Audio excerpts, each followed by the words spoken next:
जय गोमाता जय गोमाता समस्त आमर गजपति जिलावासी को गो सम्मान आह्वान अभियान को स्वागत करुच्ची।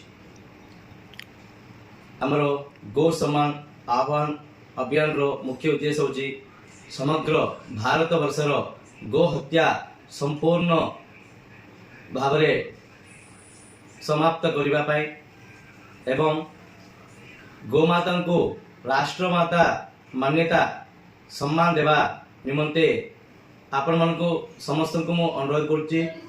यही 27 एप्रिल 2024 गो सम्मान दिवस हेबाक जाउची।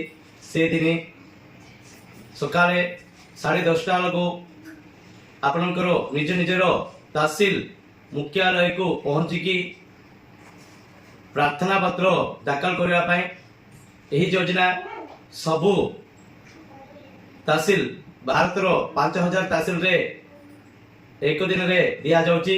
से समस्त आमर गजपति जिलार गोप्रेमी माने यही विषय को दृढ़ संकल्प लेकिन यह कार्य को सफल करने मु अनुरोध करछि। जय गोमाता जय गोमाता।